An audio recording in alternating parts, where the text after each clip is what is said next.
আপনি কি যারা গেমিং ভালোবাসেন ভাই?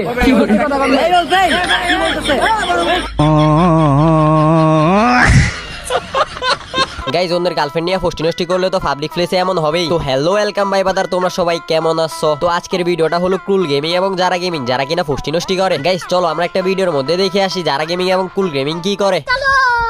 तड़पाए मुझे तेरी सभी बातें, एक बार दीवानी झूठा ही सही प्यार तो कर।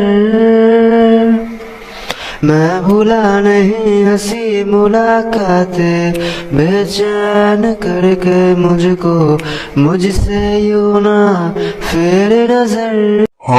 तो चलिए शुरू करते हैं। মানে কুল গেমিং তার সর্বোচ্চ চেষ্টা করে যারা গেমিং কে পড়াতে, কিন্তু এই দিক দিয়ে আমাদের সামি ভাই যারা গেমিং এর জন্য স্যাড স্টোরি দেয়, আর যারা সামি ভাইকে জেলাস করানোর জন্য 10 বেড়ার সাথে ফষ্টি নষ্টি করে। ভাই মানে একটা ছেলে একটা মেয়ের জন্য কতটা পাগল না হলে এরকম করে। গাইস সামি ভাই যখন যারাকে নিয়ে স্যাড স্টোরি দেয়, এরপর যারা ওই স্যাড স্টোরি রিপ্লাই দেয়, কিন্তু মাঝখান দিয়ে কুল গেমিং এসে এইসব কি শুরু করলো। মানে এই হালায় চায় না এদের দুজনের মিল হোক, আমরাও দেখি থার্ড পারসন এসে এদের দুজনের মধ্যে কি করতে পারে। গাইস সামি ভাই ভিডিওর মধ্যে কি এমন বললো, যা তুমি সহজে ভুলে গেছো তা নিয়ে আমার গোটা জীবনটা আটকে গেছে।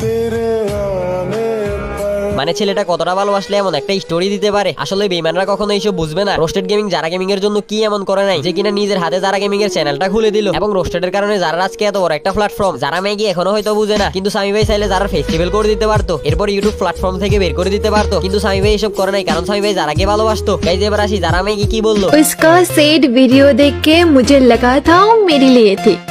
उसका सैड वीडियो देखकर मुझे लगा था वो मेरे लिए थी।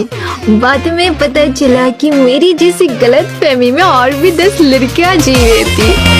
আসলে গাইজ যারা এমজি কখনোই রোস্টেডের ভালোবাসা বুঝে নাই, আর যারা ম্যাগি তার স্বার্থের জন্যই রোস্টেডকে ব্যবহার করছে। এবার আসি কুল গেমিং কি স্যাড স্টোরি দিল।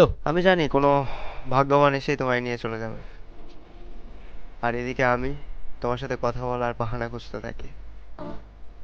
মানে গাইজ কিছু বুঝলা, মানে ওদের দুজনের মিল হয়ে গেলে এই হালায় যার সাথে ফষ্টি নষ্টি করতে পারবে না, যার কারণে এই হালায় চায় না তাদের দুজনের মিল হোক। আর আমরাও দেখি থার্ড পারসন এসে এইখানের মধ্যে কি করতে পারে। আর গাইজ রোস্টেডকে নিয়ে কি এমন বলবো, মানে ওরে নিয়ে কিছু বললে আমার চোখেই পানি চলে আসে। গাইজ দেখো আমার এই ছোট ভাই রোস্টেডকে নিয়ে কি বললো। রোস্টেড গেমিং আমাদের ফ্রি ফায়ার কমিউনিটির অবিত।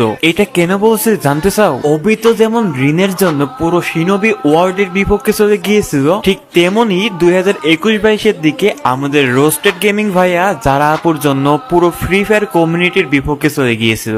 হাজারো কন্ট্রোভার্সি ফেস করেছে, হাজারো গালি শুনেছে, তবুও যারা আপুর হাতটা ছাড়েনি। কিন্তু গল্পের সবচেয়ে কষ্টের দিকটা কোনটা জানো? ঋণ যেমন কাকাশের ভালোবাসায় মগ্ন ছিল, ঠিক তেমনি যারা আপুও মগ্ন ছিল অন্য কারোর ভালোবাসায়। রিয়েলিটি এটাই যে ভালোবাসা যদি কপালে না থাকে, তাহলে টাকা পয়সা সাফল্য কোনো কিছুর বিনিময়ে এটা পাওয়া যায় না। এইটুকুই বলবো রোস্টেড ভাইকে, ধৈর্য হারাবেন না, আমরা আছি আপনার পাশে। তো গাইস এবার আসি এই ভিডিওটা দেখা যাক। স্বার্থের মায়াজালে পৃথিবীটা ঘেরা, ভালো তারাই থাকে, অভিনয়ে যারা সেরা। জীবন থেকে বেশি আশা রাখা যাবে না, রাখতে হবে অল্প। কেউ থাকবে কেউ চলে যাবে, এটাই তো জীবনের গল্প। কথা বলতে থাকাটাই প্রেম, আর মনে পড়াটাই ভালোবাসা। সবার দুঃখটাই বুঝলাম ভাই, কিন্তু তোমার দুঃখটা কিসের? হ্যাঁ, তুমি যে দুইজনের মাঝখানে ঠাট পাটি করবার আইছো, এটা ঠিকই বুঝে ফেলাইছি। গাইস আজকের ভিডিওটা এই পর্যন্তই ছিল। আর গাইস তোমরা সবাই রোস্টেড গেমিং এর জন্য দোয়া করো, যেন তাদের দুজনেরই তাড়াতাড়ি মিল হয়, আর আমরা তাদের মিল হওয়ার জন্য অপেক্ষা করবো ইনশাআল্লাহ। তো গাইস পরের ভিডিওর জন্য অপেক্ষা করো। আল্লাহ হাফেজ।